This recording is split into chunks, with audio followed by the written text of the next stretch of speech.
Hello everyone, I'm Sonam.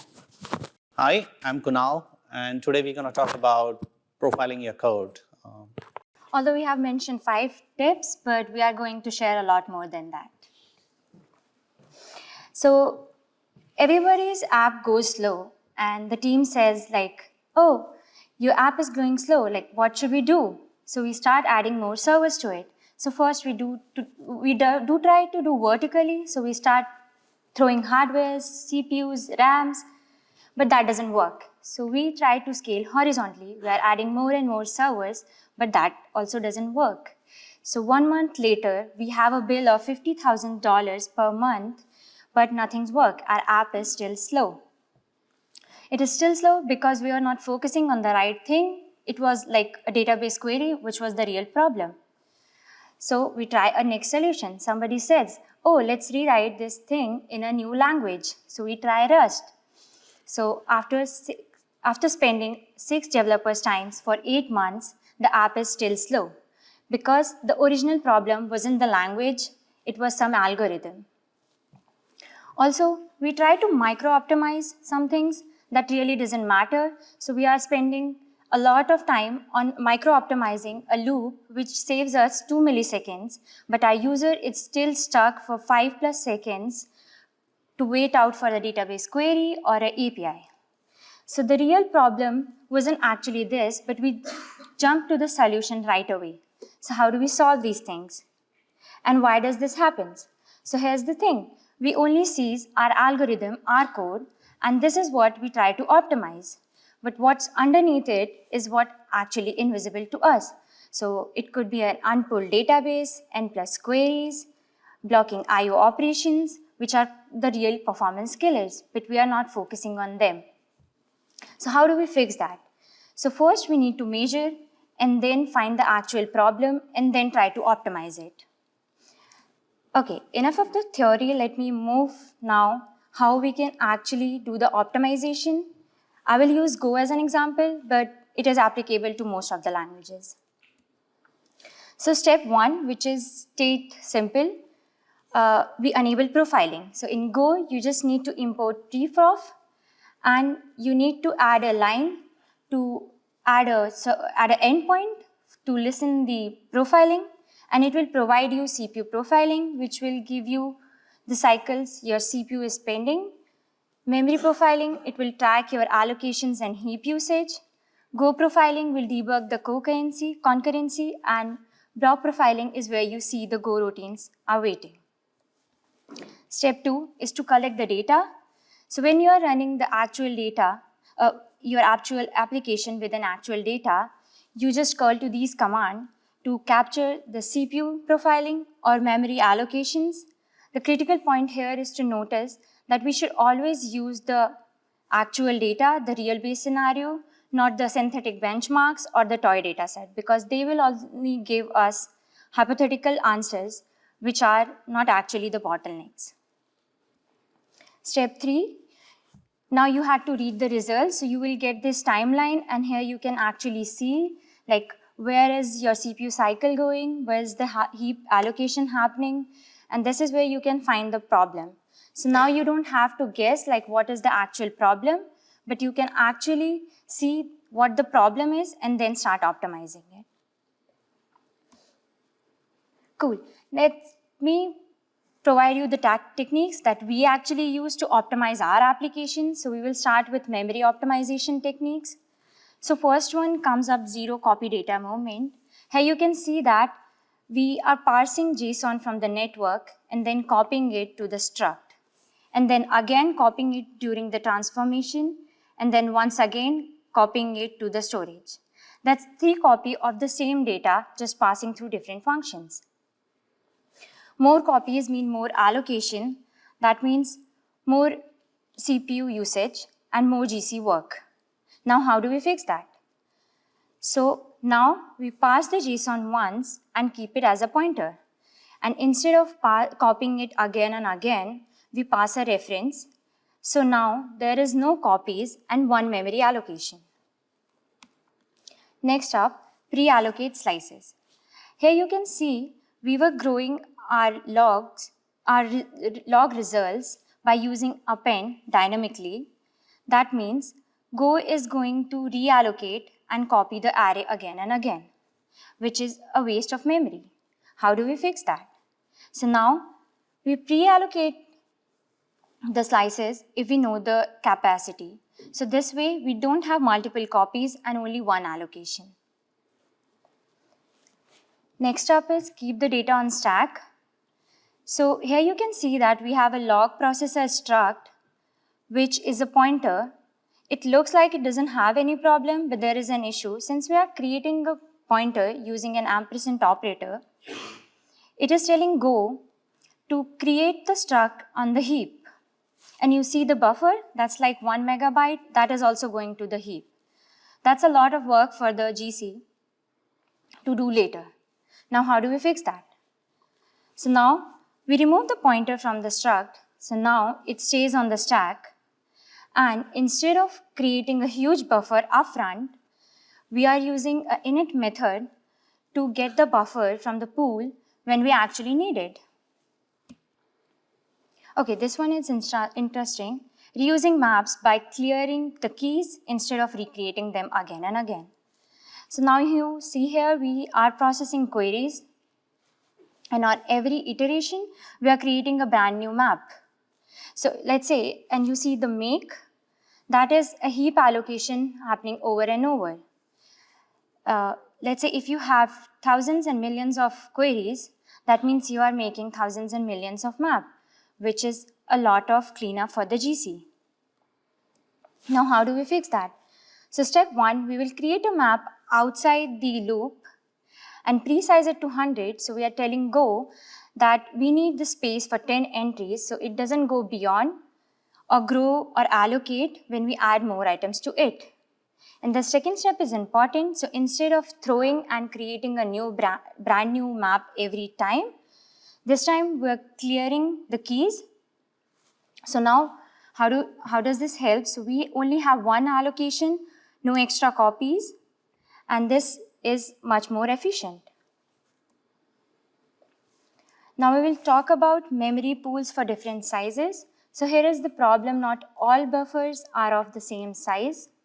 Sometimes you only need 1 KB, sometimes 64 KB, and sometimes you might need a full megabyte. And using the same pool for different things is not a good thing. So now instead of having same pool for everything, you create multiple pools of different size and pick the right one when you actually need it. So this way you won't waste 1 megabyte of memory when you just need 1 KB. Okay, let's just talk about the data structure choices that can actually matter and move the needles for us. So map as a reverse index. So here you see we are doing a linear search. We are going over every log entry and trying to find if this ID exists. So if you have 10,000 logs, you're going to go through all 10,000 of them. So that's an ON. Now how do we fix that? So now we create a reverse index, which is a map to ID to array index. So now if you want to look up for a log with an ID, that's instance, you look into the map and the lookup is in O1. So next up is string interning magic. So you see I have a log entry struct here and it has 3 field strings.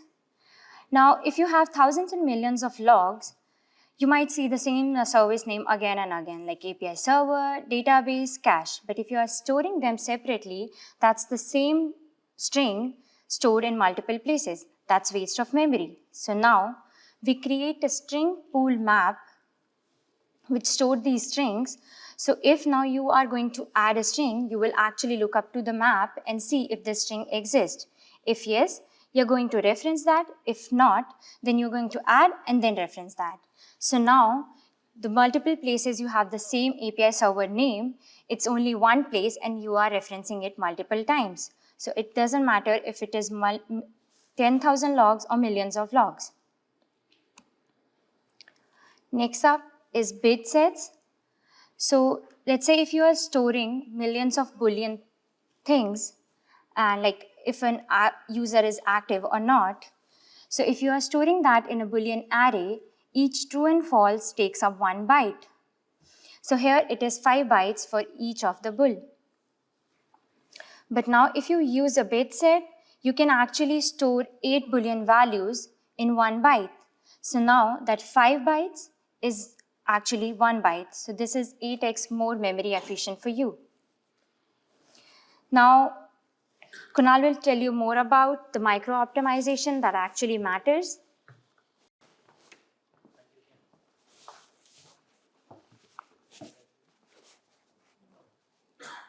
Hello? Yeah, thank you. Thank you, Sonam. So people always say, oh yeah, we build this amazing database or we build something great by this amazing algorithm and it just works. So it's never the case. There's no one thing that helps you build something awesome. It's all these micro cuts or these learnings, these micro learnings that helps you build something really performant. These are our lessons learned while building a efficient log database from scratch. And some of the Go profiling that we did initially, those things helped us find where to concentrate our efforts so that we can optimize over there. And all these learnings comes from those small things. So you were saying, okay, some of these micro optimizations, for example, debug logging, right? So log.debugf, it's harmless. You don't run with debug in production. However, the string that you're creating in there, the processing %s, that does get created, and you're wasting memory on the stack for doing that. Your GC cycle slows down. So instead of that, a better way could be you could put a debug flag, global one, and then just use that. And whenever you're putting a log debugf, just enclose it inside that. So you spend some time over there. Constant error strings. So this is one of our lessons we learned. Some customers sent us some error, some bad malformed log message, and everything slowed down. We were rejecting requests, but everything slowed down. Good requests were also slowing down. So what happened was, there was this fmt.errorf string getting created on the fly. We were putting some variables also in there, and every time that log line came in, a new error string gets created and it was returning it. Although we were not, sometimes we were logging it, sometimes we were not logging it, but a lot of time was spent on constructing these error strings and it slowed down the whole thing. So one of the fixes for that was predefine your error strings one time and use that error string once, and that solved one of our problems. Thread locality. So pretty much everyone knows, reduce contention as much as possible. So in our log messages, we used to get service name for which service name this log is, and had multiple workers, and we were incrementing our metrics. So this was small instrumentation that we were doing, counting how many log lines we were receiving per service, and every worker was contending on this global stats, trying to increment, oh, I got one message, I got one message. Instead of that, what we did was give each worker its own global, its own stat, so there's no contention. Everyone just increments its own stats for a service that it receives, and then every 1 minute, every 2 minutes, whenever there was a time to emit this metric, some thread would wake up and then do the merging of it. Map to slice for nested loops. There's a funny thing about Go.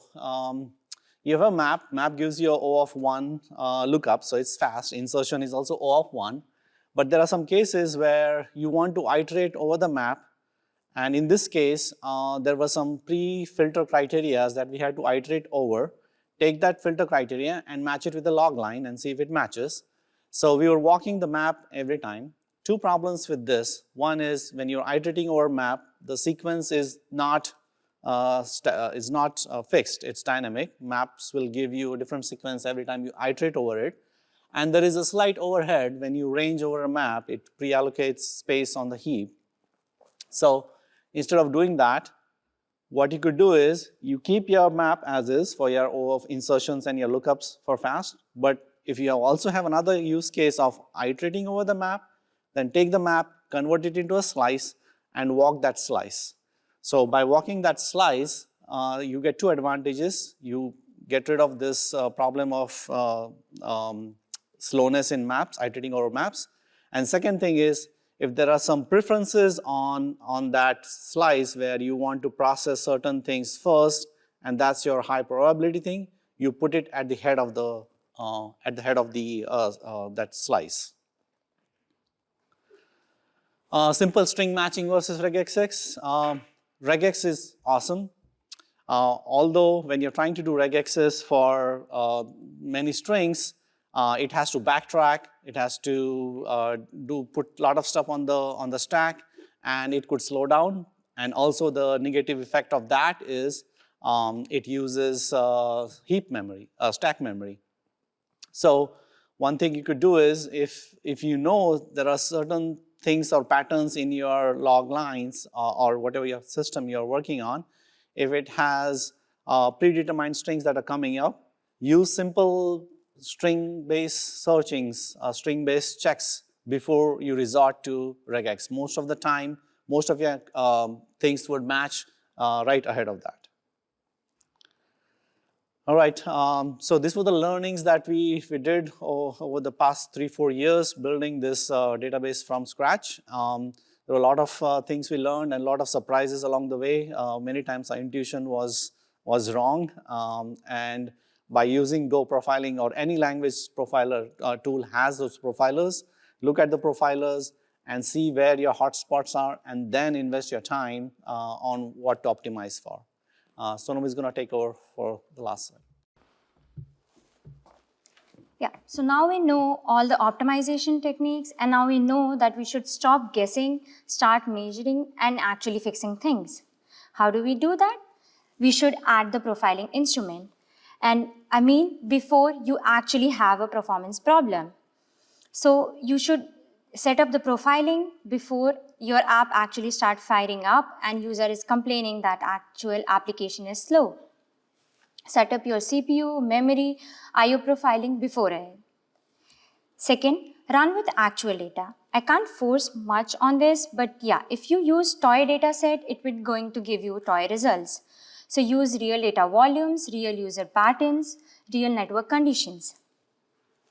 Your laptop with 10 data rows will never give you the critical bottleneck points. Find, fix, and iterate. So first, profile. Try to identify the biggest bottleneck, fix it, and then profile again. Don't try to actually optimize everything at once. So profiling is like peeling onion. You do one step at a time. That's how you can get better performance and actually optimized application. That's all. Thank you, everyone.